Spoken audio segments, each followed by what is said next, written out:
Blazer é uma vestimenta formal semelhante a um paletó.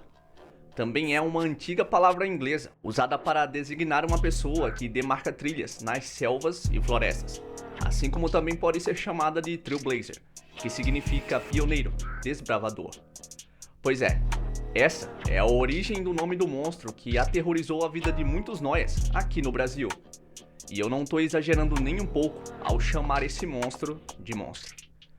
Deixa o gostei e se acomoda que nesse vídeo você vai conhecer melhor o carro mais icônico que já serviu à polícia brasileira. Bora!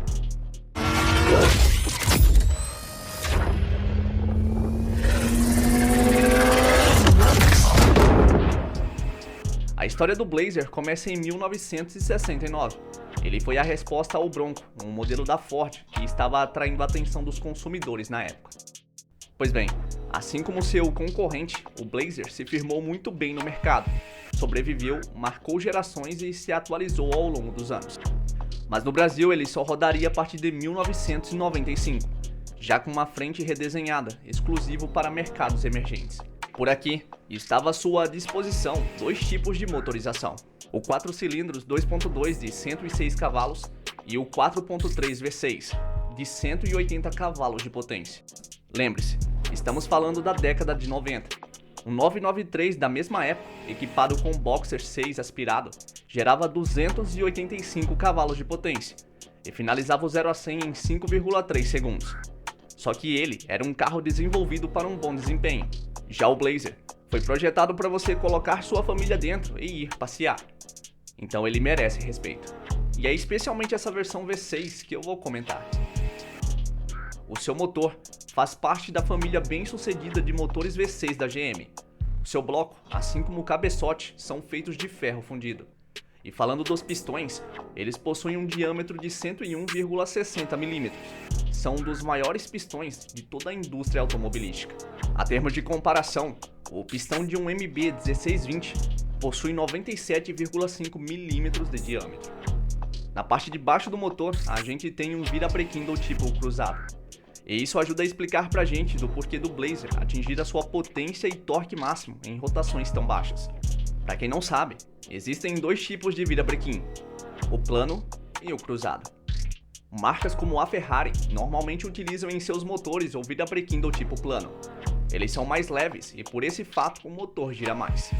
A ordem de acionamento dos pistões também é diferente nesse caso. No tipo cruzado, nem todos os pistões são acionados com o seu par.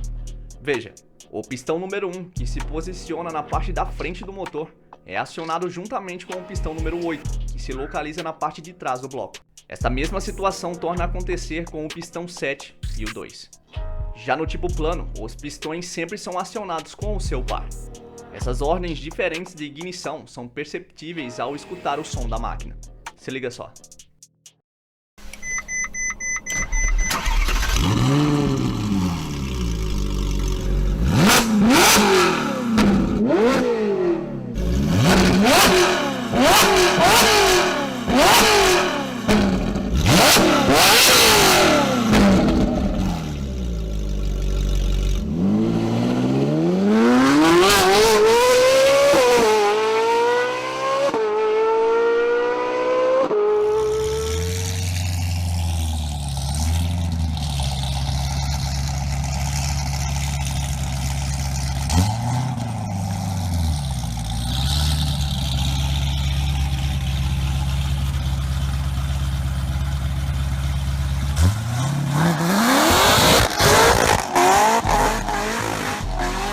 Claro que o escape e a posição da instalação do motor também influenciam, mas o tipo do virabrequim, alinhado ao número de pistões, são os principais fatores que determinam o som da máquina. E no caso do Blazer, o seu virabrequim cruzado, juntamente com os seus 6 pistões enormes, lhe proporcionou esse som fora de série. Te recomendo colocar um fone de ouvido.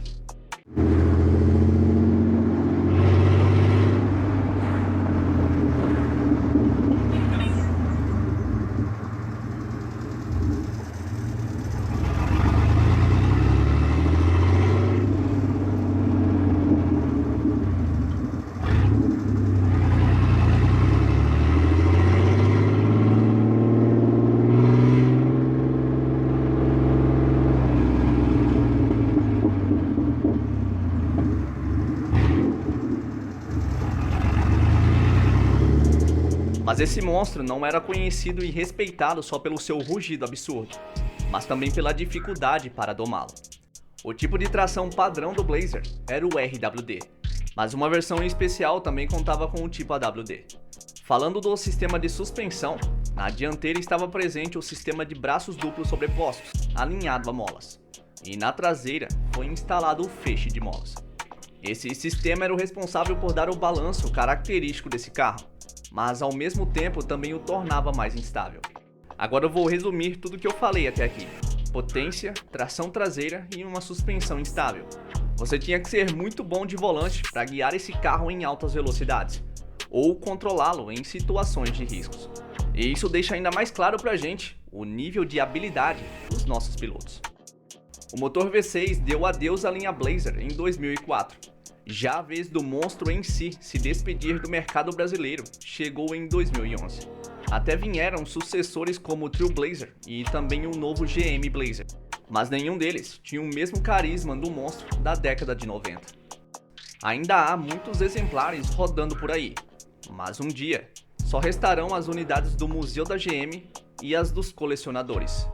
E assim se encerrará a história do mais icônico e monstruoso carro que já serviu à polícia brasileira. E no vídeo anterior eu falei sobre a super máquina italiana e argentina. Assiste clicando aqui em cima. E é isso, meu bom. Deixa a sua opinião agora sobre esse vídeo ou uma sugestão para um vídeo futuro. E a gente se vê em breve.